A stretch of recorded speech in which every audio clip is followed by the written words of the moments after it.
2 तारीख के दिन बात करें तो बृहस्पतिवार थर्सडे का अवसर है, उस दिन गुरुवार का अवसर है, दशमी तिथि विद्यमान है। विजयदशमी का सुंदर योग आपकी राशि में बनकर तैयार है और ये विजयदशमी का योग आपके लिए ग्रहों का परिवर्तन की एक श्रृंखला लेकर आया है। इस दिन के बाद से कई ग्रहों का परिवर्तन का योग आपकी राशि में बनेगा, लेकिन ऐसे में बहुत चंद्रमा का जो परिवर्तन आपकी राशि में होकर गया है, ये आपके लिए स्वास्थ्य के मामले में थोड़ा ध्यान रखने की ज़रूरत है। इस दिन विशेष तौर पर स्वास्थ्य के मामले में थोड़े ग्रह हल्के दिखाई देते हैं, जिससे स्वास्थ्य का बाहर का खान पान थोड़ा बचते हुए कार्य करने की ज़रूरत रहेगी।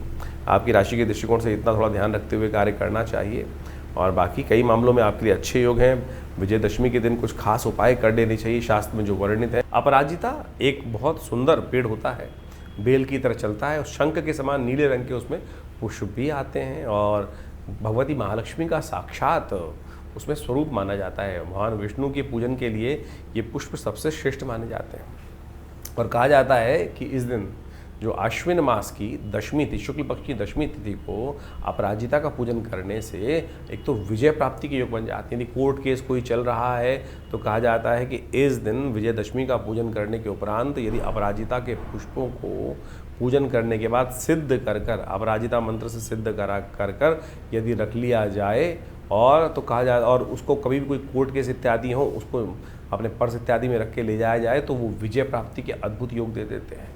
तो इस चीज़ को खास तौर पे उपयोग करना चाहिए। अपराजिता का पूजन इस दिन अवश्य करें। थोड़े से पंचोपचार पूजन, चावल, धूप इत्यादि, दीप इत्यादि ले जाकर आप जहाँ अपराजिता का पेड़ लगा हो आपके घर में वहाँ उसका पूजन कर लीजिए। और इस दिन यदि घर में नहीं लगा है पेड़ तो पहले बीज ला के रख लीजिए। इस दिन अवश्य उनको अपने घर में रोपित करने का प्रयास करें। उस भूमि को पूजन कर कर अच्छा जल इत्यादि, खाद इत्यादि डालकर उसको रोपित करने का प्रयास करें। जल्दी बेल निकलेगी और भगवती महालक्ष्मी कृपा करने का योग भी बनेगा। विजयदशमी के दिन शमी का पूजन करने का भी शास्त्र में नियम है। शमी का पेड़ विशेष तौर पर शनि के साथ संबंध रखते हैं और कहा जाता है शनि को मनाओ सदा सुख को पाओ।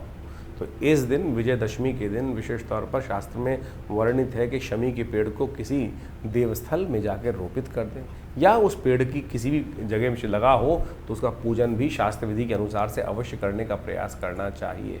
शनि को कंट्रोल करने के लिए, शनि के नेगेटिव प्रभाव को दूर करने के लिए ये बड़ा सिद्ध उपाय शास्त्र में वर्णित है।